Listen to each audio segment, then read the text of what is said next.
This week on the Hooters Tour with Lee Moore and Kim Breel. Coming up this half hour in Rockwall, Texas, more exciting shots from our Hooters pros, 4 rounds of championship golf, and an exciting 4-way playoff. We'll meet Jimmy Green and see how some of our husband and wife, boyfriend and girlfriend teams are faring in this rugged traveling lifestyle. It's all coming up next, right here. Birdies, eagles, and now owls. You know, birds of a feather. Anyway, welcome to This Week on the Hooters Tour.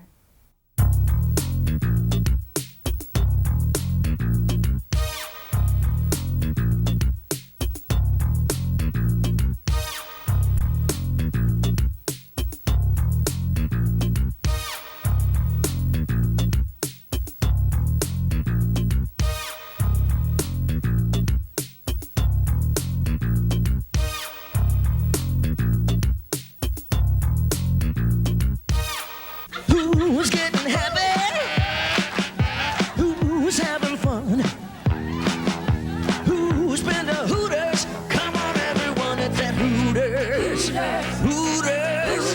Hooters makes you happy. Hooters makes you happy. Hooters makes you happy. Hooters makes you happy. Good times, great food, fun music, what a hoot. Hooters. Hooters. Everybody's getting happy at Hooters. One final question, Mr. Parkhill. Have you ever been to a Hooters restaurant? Not to the best of my recollection. Never had Hooters' nearly world-famous chicken wings? Or the Big Hoot salad? Not to the best of my recollection.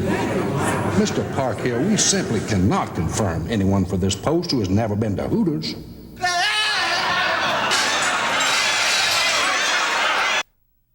How many times has this happened to you? It's after work, you're hungry, you want to have some fun, but you don't want to spend a lot of money. Impossible? Not at Hooters. That's right, Hooters. And here's how. How much would you expect to pay for a nearly world-famous chicken wing? $5, $1, 50 cents? No, just 10 cents. Still not convinced? Watch this amazing demonstration. Come into any Hooters restaurant and take advantage of this incredible offer. Order now. Waitresses are standing by. Some restrictions apply. See individual stores for details. Hi, everybody, and welcome once again to This Week on the Hooters Tour. It's week 7, and right now we're under some hot and humid Texas skies. We're just on the outskirts, Kim, of the Big D. And that, of course, Lee, stands for Dallas. Actually, the Shores Country Club, all 7,000 plus yards of it, borders Lake Ray Hubbard, a boaters and fishermen's dream. Yeah, it's just been great going by there every day and checking them out. We're right here in the community of Rockwall. I'm Lee Moore. And I'm Kim Breel. Texas, it's a state that's hosted a couple of Hooters events in the past. This state has been the furthest point right now that the Hooters Tour has ever gone. The Hooters Tour, Lee, features the best young golfers in the world who are making their way to the PGA Tour. And Lee, a lot of the graduates continue to make names for themselves. Speaking of names for themselves, let's go out right now to the course in this 72-hole, $100,000 Hooters Classic and set the table with the first 36 holes of golf. Day 1 at the Big D, Dallas, on Thursday is a good day for Jason Biddick. The ex-Marine was lighting up the scoreboard with his 6 under 30 on the first 9, and by day's end, he'll post a naturally fresh award-winning 64. His 8 under par score and the $100 will head him to one of the 5 Hooters restaurants in the greater Dallas area. Behind Jason, though, there is life. John Harless of Jackson, Mississippi will get his par at the final hole in his first round, and Big John is in at 68. A good day for him, and this guy is making steady improvement in his game. John Wells is going to put in a 3 under par 69 on his first 18, and this son of a Memphis judge is making his presence felt on this tour. Former Nike performer Eric Manning has been struggling to regain his old form. His bogey at 18 leaves him at 71. Eric has all the tools, and this Parrish, Florida resident is a battler. He won't make the cut this week, but there's little doubt he'll get back on his game. Randy Maris of Gainesville, Florida has been having some physical problems all season long following shoulder surgery earlier. Randy's going to make par at the 18th hole, but his 2 over is going to keep him out of the race on the weekend. Randy is the son of the late home run king Roger Maris, and Randy like his dad, is just going to keep on battling till he gets back to where he needs to be. Bo Fennell approaches the 12th hole where he had just made double eagle. Bo's going to get high fives from his playing mates, and the 195-yard 6-iron that lands in the hole is his first ever and gives him 3 shots off par. It also helps him to a first-round 66. Friday's low round is going to belong to Ron Winchie. His 65 is good for the naturally fresh bonus, and Ron enjoyed the day. Friday, Curtis Worley got his day started perfectly. He's going to tap in here at the first hole for an eagle. But it's a strange day for the fella from Coronado, California. An eagle and 3 birdies in his first 5 holes will only add up to a 2-under par 70 after his round. Stephen Navarro of West Covina, California, is going to make par at the final hole of the day in his efforts. His 1-under par 71, though, is going to place him in the hunt after 36 holes at 5 under par for the 2 rounds. Stephen won last year at El Paso, Illinois, and this big guy out of Southern Cal has been shooting some good numbers since joining us a couple of weeks ago after some physical problems. Matt Ewing of Seton, Illinois, and the winner in our marathon at Natchez last week, bogeys at 15. His 4 under par after 2 rounds, though, is going to put him in the Saturday hunt. 61 players are going to make the cut, which is a tour low of 3 under par 141. That is the low cut for this season. So after 2 rounds of play at the Hooters Classic, a 3-way tie for the lead, a familiar name, and a couple of new kids on the block parked at 134 or 10 under par. They are Travis Steed of Macon, Georgia, Brant Jobe of Littleton, Colorado, and our old buddy with his good luck hat, Jason Biddick. He's the ex-Marine from Orlando. There's also a threesome at 9 under par. Charlie Whittington of Columbus, Georgia, the veteran Hooters player, making his biggest splash to date following a 69-66. The redhead, Paul Claxton of Vidalia, Georgia, and John Huff, a player without question getting back to the form he had in '91 when he won twice on this tour. Looking on down the leaderboard, there's a couple of -8s, Doug Barron of Memphis and Teddy Ashcraft of Carrollton, Texas. Rolling lucky 7s the first couple of rounds, there were 6, Ron Winchie of Oshkosh, Wisconsin, Kelly Korleski from Clemmy, Iowa, Jeff Lee of Dallas, Bobby Schaefer of Alhambra, California, and a pair from the Palmetto State, Marion Dantzler of Orangeburg and Brooke Tully of Hilton Head, South Carolina. When we return to the Shores Country Club, we're going to tell you about our Pro-Am on Wednesday that featured some interesting combinations. We're going to get up close and personal with Jimmy Green, and you're going to meet some of the best teams on our tour. All of that's coming up. Hi, I'm Jennifer from the Dallas Hooters. We'll be right back for more of the Hooters Tour.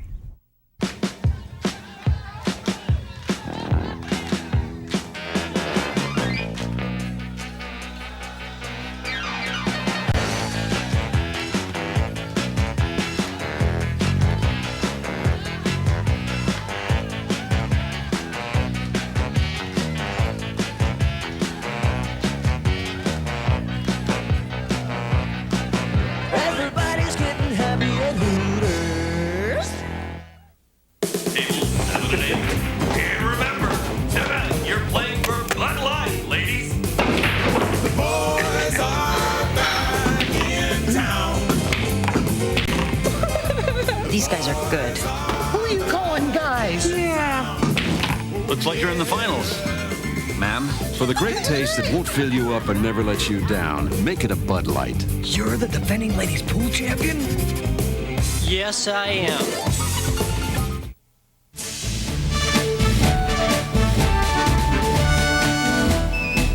At Hooters, our girls earn their wings every day. Hooters, it's not just a restaurant, it's an adventure. On Wednesday, Lee, at the Shores, we had a little bit of fun with our scheduled Pro-Am. That's right, Kim. This week, our pros had the opportunity to pair up with their buddies, a pro inside of the Pro-Am. The format was an amateur scramble, added to the best ball of the two pros. 3 pro teams tied for first with a score of -10. The team of Lan Gooch and Jeff Cook, Ricky Smallridge and Steve Thomas, and Scott McCarron and Brant Jobe. Yeah, the winning team was the team of Smallridge and Thomas. Along with them, the amateurs, they were Kyle Smith and also Ray Burks. They shot a 125. The pros split a purse of $960, while the amateurs received a $50 gift certificate. And I want to mention one more thing, that is that Lan Gooch, you mentioned him, he had a double eagle in that pro deal. Lee, at this point in our season, it's arguable that Jimmy Green has been one of our best players. He won at Bastrop, and his final round of 62 at Natchez are real indications that this guy, the former Auburn All-American, is destined for bigger things. Well, my dad was a golf professional, so my mom was a good player too, so I took the game up around 4. I guess she couldn't afford a babysitter, so she drug me around the golf course. And I just grew up with a club in my hand. Green won his first golf tournament at the age of 13. He fired a 66 in the last round to beat a good friend of his. From there, he discovered winning had its rewards.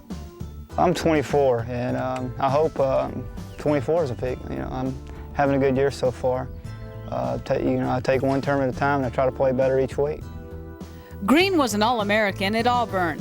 He says that you can be a great college player, but that doesn't mean you'll be a great pro player. Well, it depends on how you take college golf. College golf is an individual sport, but you're playing it as a team sport. Out here, if you go out in college and have a bad round or so, it's not going to cost you very much. You come out here and have some bad rounds, it's going to cost you some dollars. Green is bouncing off a very strong '93 season, and so far, he's showing signs of clearing last year's money total. I was leading the Nike event in Gulfport this year, and it's a good feeling to be in that position, to be a little nervous. And I think that helped me because last week I didn't really worry about to win the tournament. Like I said earlier, I was on the 18th tee box. After I hit my drive, I looked at the couple I was staying with and I said, "Who's leading this thing?" And they pointed at me and says, "You are." I went, "What?"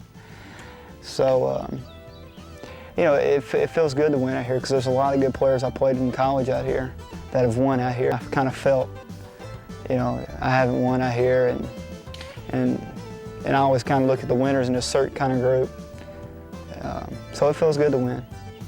He's already proven that he's a champion on the golf course, but I asked him about the personal side of Jimmy Green.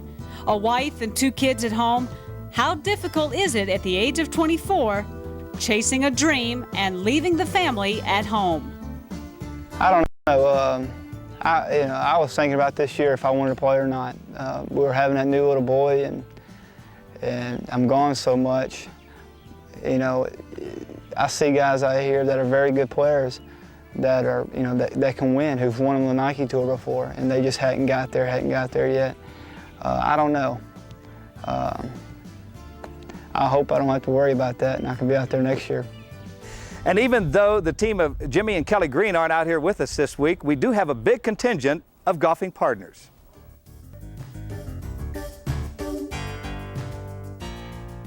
When we got married, we decided I was going to travel with Eric, and we thought, why not try it? You know, it saves you a lot of money. If it works out, it's great. I don't think it's for every wife to caddy. I wouldn't recommend it to everybody because there's some hard times out there. You have to keep everything on the golf course. But we just both decided that we could do it, and we thought we'd try it, and it's worked out.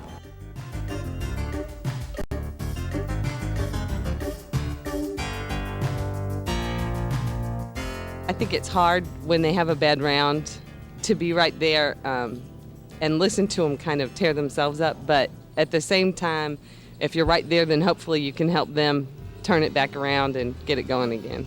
I really put a lot of effort into my job, and I take it very seriously, and I just don't tote the bag. I'm there not only for mental support, but I know a lot about golf, and he respects my opinion, so I think it's helpful to his game. And we're pretty much a team out there all the time.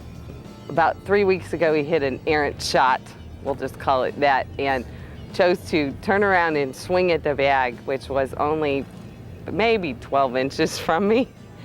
And tears are just flowing down my face. And I didn't really say anything then, but I don't think it'll happen again.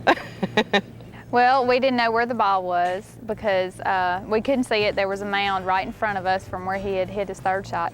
And we didn't know if the ball was in or close, so we, you know, kind of stepped around and thought it was real close, so we were really excited. I was really nervous, and I knew he had to be nervous. So we just, you know, tried to take our time up there. And It's tough to bite your lip, you know, you don't want to see someone you love, you know, get that angry, but, you know, we're out here trying to make a living. It's very stressful. I wouldn't be a professional golfer if someone paid me a lot of money to do it. It's a stressful job. So what I do is I look at him, he's my boss for that day. And sometimes, you know, your boss isn't very nice.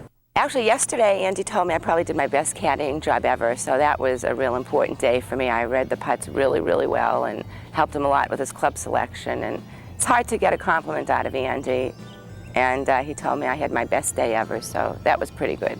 Normally, when he does good, it's a good day for me. And of course, when he does bad, I'm terrible that day.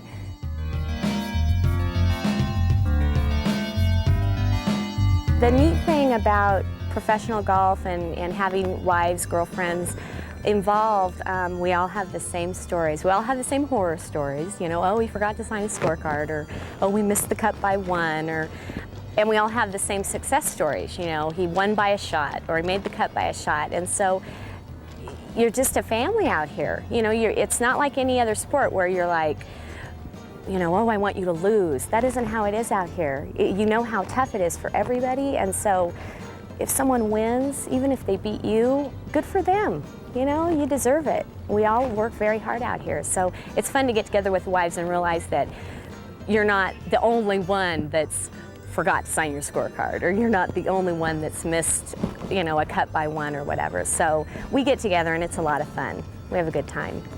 And speaking of partners, mine's going to be back shortly with rounds 3 and 4. Still ahead, more birdies and owls on the Hooters Tour. So I said to Henny, of course chickens are more important to Hooters than owls. Who? Chickens, that's who. I beg to differ. Well, beg all you want. Without chickens, there'd be no chicken sandwiches or chicken salad, or Hooters' famous chicken wings. There'd be no Hooters if it weren't for chicken. It's really not wise to even argue the point. That's because I'm right. No, that's because you're not going to be around long anyway. Chicken.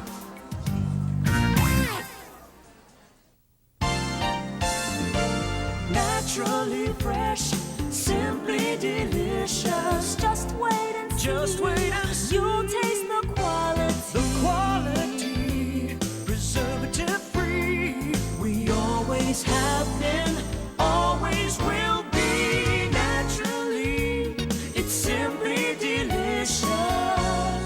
Naturally fresh. It's a lifestyle.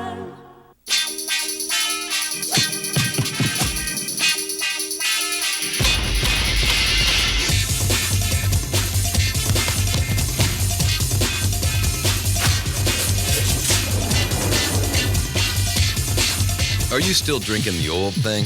Try the next thing, Powerade.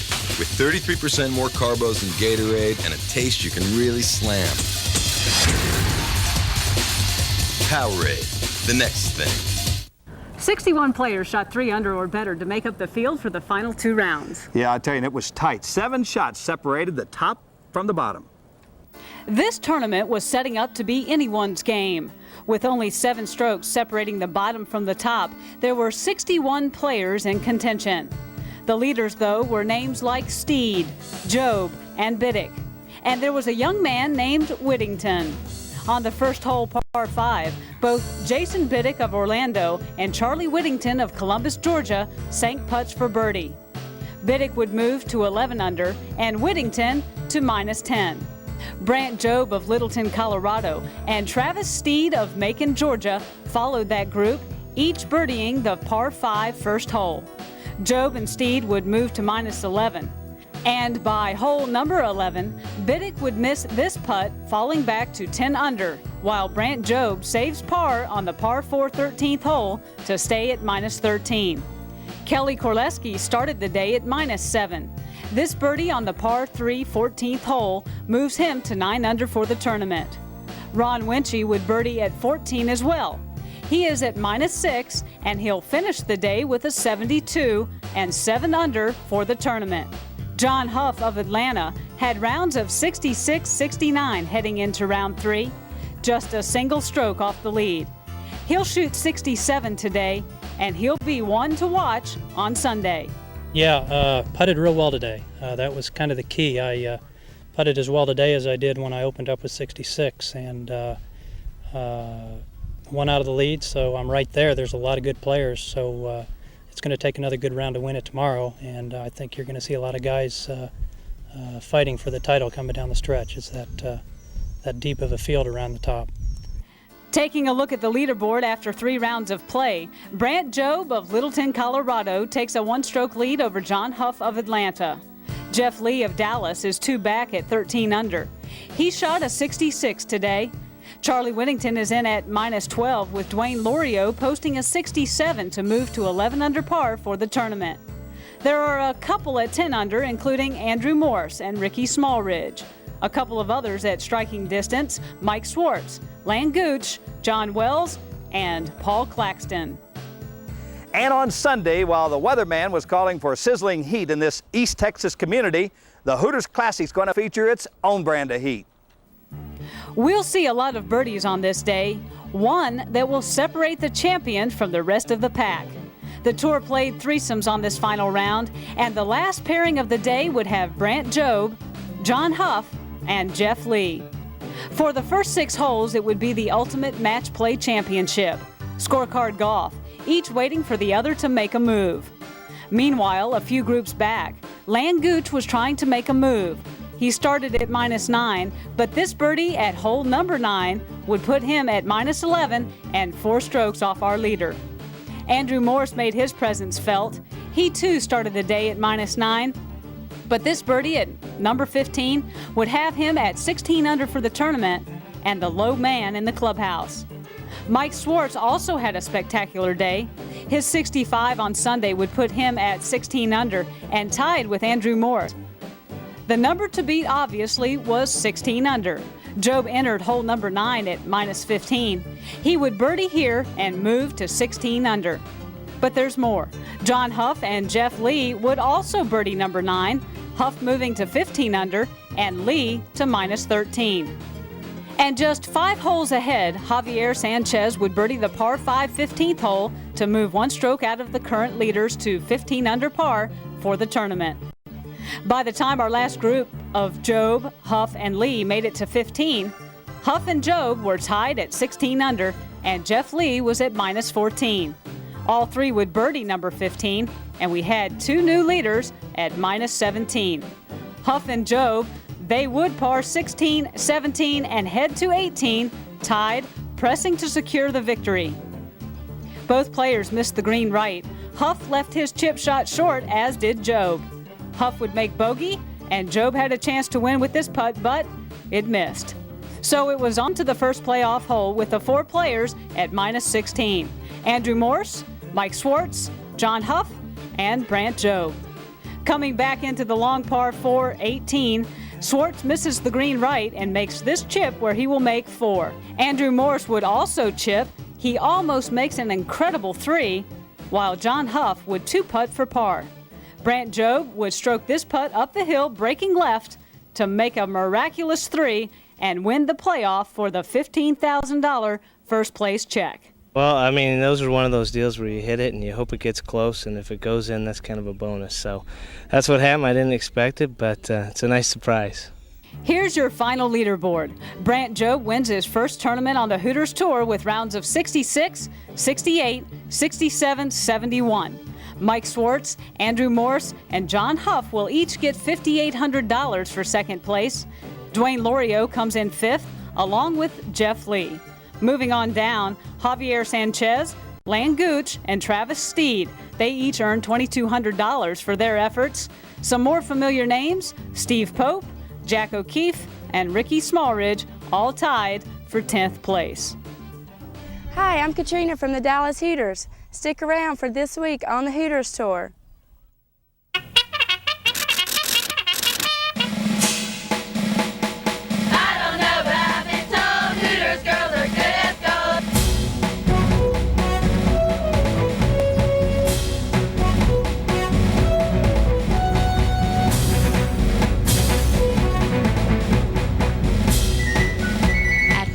Our girls earn their wings every day. Hooters, it's not just a restaurant, it's an adventure. Fellow Americans, recently it's been reported in the national media that I am preoccupied with Hooters. I wish to state for the record that I have not been sneaking out in the middle of the night and going to Hooters. Reports that I have been seen eating a big plate of nearly world-famous chicken wings are simply not true. It's just another attempt to discredit the policies of this administration. Thank you.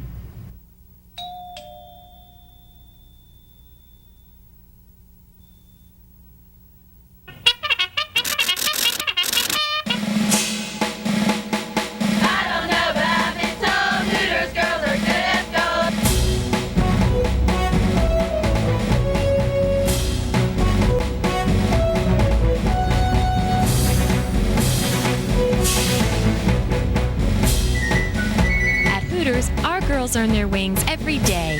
Hooters, it's not just a restaurant, it's an adventure.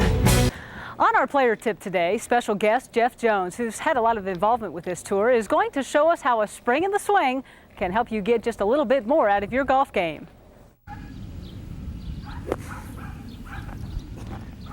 Hi folks, I'm Jeff Jones for the Hooters Golf Tour. Does that result look familiar to you on a buried lie in a bunker? I think I've got a way that I'm going to show you that's kind of unique, and hopefully it'll improve your buried bunker shots. I learned this shot recently, and it was taught to a friend of mine by Seve Ballesteros. What you do is you're going to set up like you're going to hit a normal bunker shot, and as soon as you feel the sand wedge strike the sand, you back the club out. It's called a full reverse shot. As soon as you feel the blade hit the sand, you back it up. And the ball comes out real soft a lot of times with a lot of backspin. Okay, folks, I hope you learned something there, and we'll see you at your favorite Hooters restaurant. And while Jonesy has helped us out with that little extra twist, rules official Doug Finley checks out the rule that could help us with that little sneaky snake. Hi again, everyone. I'm Doug Finley, Rules Director for the Hooters Professional Golf Tour. This week, we are playing at a golf course located alongside the Mississippi River, and on our rules tip, we want to talk about USGA Rule number 1-4, commonly known as the equity rule, and what happens on the golf course if your ball comes to rest in a dangerous situation. Well, golfers, the answer to our question is no. As you can see, my ball has come to rest near a live snake, which is located just off the edge of this putting green. It is not reasonable to expect me to play from such a dangerous situation, nor is it fair to require that I suffer a penalty under Rule 28. In equity, which is Rule USGA 1-4 that we talked about, I should be permitted, without penalty, to drop a ball in the nearest spot, not nearer the hole, which totally relieves me from the dangerous situation. Thanks again for joining us for another Rules of Golf tip from the Hooters Tour. We'll see you next time, and enjoy your golf. Thanks, Doug. It didn't seem to scare you too much. Now, let's take a look at our current money list. The guys making the top 10 list this week are, well, he's been there a couple of weeks, and we're talking about Jimmy Green, almost $30,000, about $5,000 back. In second place is Dickie Thompson from there. The guy that won the first event of the year has picked up about $21,000. That's Paul Claxton. Steve Thomas, just on the heels of Claxton, then it's Steve Pope, a winner earlier at Atlanta. Mike Swartz, a guy who's making a lot of noise on this tour, and I think he'll make his way to the winner's circle one day. Ricky Smallridge, Mr. Consistency. Also in there is Scott McCarron and Matt Ewing. Andrew Morse is also in that group. And now, Lee, let's take a look at the Naturally Fresh bonus race. So Dickie Thompson's your leader now after week 7. He's got 916 points. Scott McCarron is in a close second. He's around 67 points behind Dickie. You've got Andrew Morse in at a close third, along with Ricky Smallridge not too far back. Rounding out the rest of the top 10, you've got John Huff, Jimmy Green, Mike Swartz, Steve Thomas, Paul Claxton, and Ryan Howison, who at the end of week 7 was one of 4 guys who has not missed a cut to date. Lee, next week, the Hooters Tour moves on to Albuquerque, New Mexico, our furthest point west on the schedule. So we'll look for you once again right here on This Week on the Hooters Tour. So long, everybody. Check us out next week, same time, same channel, for more exciting golf. And maybe we'll throw in a chicken wing or two.